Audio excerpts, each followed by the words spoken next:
কিন্তু দারুণ একটা রেসিপি তোমাদের সাথে শেয়ার করব, আর একদমই একটু অন্যরকম রেসিপি। আজকে তোমাদের সাথে শেয়ার করব আমি ইডলি। খুবই সুস্বাদু একটা রেসিপি, আর এটা কিন্তু স্বাস্থ্যের পক্ষেও খুবই ভালো উপকার। আজকের এখানে আমি উপকরণগুলোর জন্য নিয়েছি ইডলি বানানোর জন্য। এখানে নিয়েছি আমি বিউলির ডাল, আর এখানে নিয়েছি আমি গোবিন্দভোগ চাল। এই দুটোকেই কিন্তু আমি 3 থেকে 4 ঘন্টা মতন আমি ভিজিয়ে রেখেছিলাম।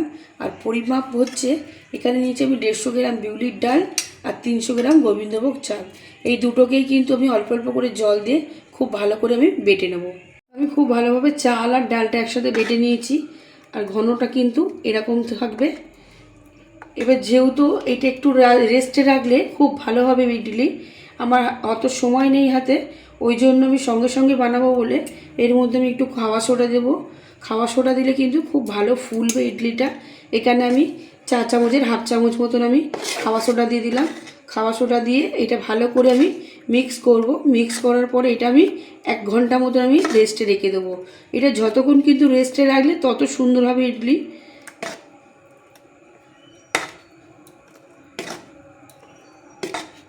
খুব ভালোভাবে এটা মিক্স করে নিয়েছি। এটা 1 ঘন্টা পর আমি ফিরে আসছি। এখানে সাম্বার ডাল বানানোর জন্য আমি কী কী উপকরণ নিয়েছি আমি বলে দিচ্ছি। এখানে নিয়েছি আমি মটর ডাল। মটর ডালটা ধুয়ে ভিজিয়ে রেখেছি। সবজি নিয়েছি এখানে সজনা ডাঁটা, আর লাগছে কুমড়ো, পেঁয়াজ, এরকম লম্বা করে বেগুন কাটা রয়েছে। এখানে লম্বা করে আলু নিয়ে নিয়েছি, গাজরটা এরকমভাবে নিয়ে নিয়েছি লম্বা করে, আর নিয়েছি ভেন্ডি, আর এখানে নিয়েছি একটা টমেটো। এখানে নিয়েছি কাঁচা লঙ্কা, রসুন, কারি পাতা, শুকনো লঙ্কা, নুন, সর্ষে, আর লাগছে এখানে আদা, নিয়েছি হলুদ গুঁড়ো, আর এখানে নিয়েছি আমি ছোলার ডাল একটু। এটা ছোলার ডালটা আমি চাটনি করবার জন্য ছোলার ডাল নিয়ে নিয়েছি। এখানে আমি সাম্বার মশলা নিয়ে নিয়েছি। আমি দোকান থেকেই কিনে নিয়ে এসেছি মশলাটা, বাড়িতে আর তৈরি করিনি আলাদাভাবে। প্রথমেই আমি সাম্বার ডালের জন্য ডালটাকে আমি সিদ্ধ করে নেব। এখানে 2 খানা সিটি দিয়ে আমি মটর ডালটাকে আমি সিদ্ধ করে নেব। সাম্বার ডালের জন্য যেহেতু তেঁতুল লাগে, তেঁতুলটা আমার কাছে নেই বলে আমি এখানে পাতিলেবু নিয়ে নিয়েছি। পাতিলেবুর রসটা আমি দিয়ে দেবো যাতে একটু টক ভাব হওয়ার জন্য। আর এখানে সবজিগুলো আমি ভেজে নেব। সবজিগুলো ভাজার জন্য কড়াই খুব অল্প পরিমাণে সাদা তেল দিয়ে নিয়েছি। এবার এক এক করে আমি সবজিগুলো দিয়ে ভেজে নেব। একসাথেই আমি সবজিগুলো ভেজে নেব।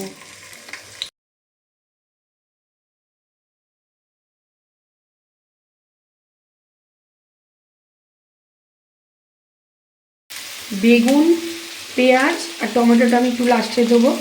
সবজিগুলো মোটামুটি ভাজা হয়ে গেছে। আমি এবার এখানে বেগুন আর পেঁয়াজটা দিয়ে দেবো, দিয়ে আর একটু ভেজে নেব। সবজিগুলো আমি খুব ভালোভাবে ভেজে নিয়েছি। এবার এই সবজিগুলো আমি এখানে ডালটা যে সিদ্ধ করেছিলাম ওই ডাল সিদ্ধর মধ্যে আমি দিয়ে আরও একটা সিটি দিয়ে নেব। এখানে পরিমাণ মতন হলুদ গুঁড়ো দিয়ে দিচ্ছি, দিয়ে এবার আমি একটা সিটি দিয়ে নেবো। ডালটাকে আমি ফোড়ন দেওয়ার জন্য খুব সামান্য পরিমাণে আমি এখানে সাদা তেল দিয়ে নিয়েছি। এবার এর মধ্যে আমি সর্ষে দিয়ে দেবো অল্প করে। সর্ষে, কারি পাতা, শুকনো লঙ্কা, রসুন একটু ভালো করে এটাকে ভেজে নেব। ফোড়নটা খুব সুন্দর একটা গন্ধ বেরিয়ে গেছে। এবার ওখানে টমেটো কুচিগুলো দিয়ে দিচ্ছি।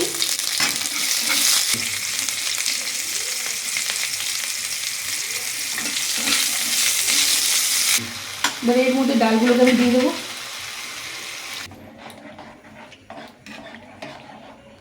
সাম্বার মশলা যেটা রেখেছি সাম্বার মশলাটা দিয়ে দেবো এর মধ্যে। আর এখানে লেবুর রসটা দিয়ে দিলাম।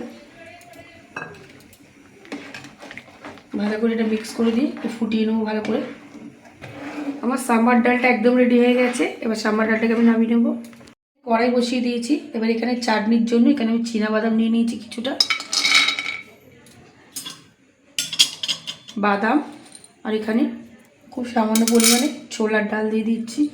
দুটো একসাথে ভালো করে আমি একটুখানি নেড়ে নেবো গরম কড়াইয়ের মধ্যে। এটা ভাজা হয়ে গেছে, আমি এবার এটা নামিয়ে নেবো। এখানের মধ্যে আমি বাদামটা ডালটা নিয়ে নিয়েছি। 2 কোয়া মতন আমি আদা কুচি দিয়ে দিলাম, 4-5 কোয়া মতন আমি রসুন, কাঁচা লঙ্কা দিয়ে খুব ভালোভাবে এটা আমি বেটে নেব। এখানে পরিমাণ মতন আমি নুন দিয়ে দিচ্ছি, এখানে জল দিয়ে আমি এটা বেটে নেব। এখানে কড়াইয়ের মধ্যে খুব সামান্য পরিমাণে সাদা তেল দিয়ে দিয়েছি ডালটা চাটনিটাকে ফোড়ন দেওয়ার জন্য। এবার এখানে আমি শুকনো লঙ্কা দিয়ে দিলাম,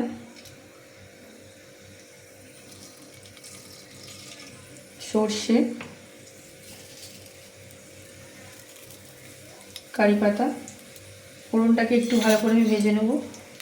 রেডি হয়ে গেছে, আমি ওইগুলোকে তুলে চাটনির উপরে দিয়ে দেবো।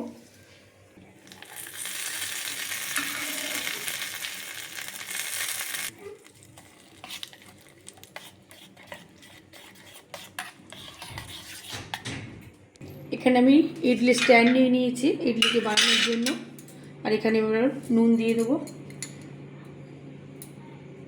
খুব ভালোভাবে নুন দিয়ে আমি এটাকে একসাথে মিক্স করে নেবো। আর এটা আমি 1.5 ঘন্টা মতন আমি রেস্টে রেখে দিয়েছিলাম বেটে। আর এটা 1.5 ঘন্টা কিন্তু রেস্টে রেখে বেশ অনেকটা পরিমাণে ফুলে গেছে চাল আর ডাল বাটাটা। এবার স্ট্যান্ডগুলোর মধ্যে আমি অল্প করে একটুখানি করে সাদা তেল মাখিয়ে নেব। ভালো করে একটু সাদা তেল মাখিয়ে নিলে ইডলিটা তুলতে খুব সুবিধা হবে, গায়ে একটুও লেগে যাবে না। তাহলে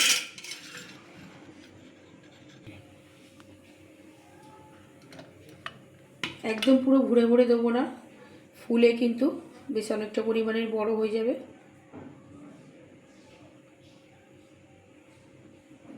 আমি এবার এটা প্রেসার কুকারের মধ্যে দিয়ে দেবো। প্রেসারে আমি আগে থেকে গরম জল হওয়ার জন্য দিয়ে দিয়েছি। এটা এবার একটা করে আমি সিটি মেরে নেবো। আমি একদম ভাপিয়ে নিয়েছি, একটা করে আমি সিটি দিয়েছি। আর কত সুন্দর ইডলিগুলো খুব সুন্দরভাবে ফুলে গেছে। এবার ছুরি দিয়ে এরকম সাইডগুলো দিয়ে একটুখানি আমি ছাড়িয়ে নেব। কত সুন্দর একদম, কতটা নরমও হয়েছে, খুব সুন্দরভাবে কিন্তু উঠেও যাচ্ছে।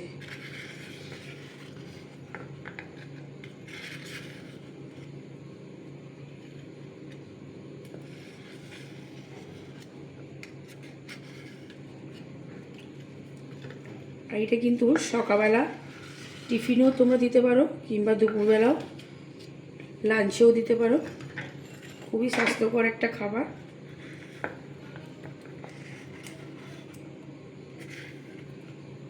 দারুণ একটা রেসিপি তোমাদের সাথে শেয়ার করলাম। তোমরা এরকমভাবে বাড়িতে তৈরি করবে, তোমাদের কিন্তু খুবই ভালো লাগবে। আর যদি ভালো লেগে থাকে তাহলে প্লিজ একটা লাইক, কমেন্ট, শেয়ার। আর যেসব বন্ধুরা এখনও পর্যন্ত আমার চ্যানেলটাকে সাবস্ক্রাইব করোনি, প্লিজ তাদের কাছে অনুরোধ রইল আমার চ্যানেলটাকে সাবস্ক্রাইব করে আমার পাশে থাকার জন্য।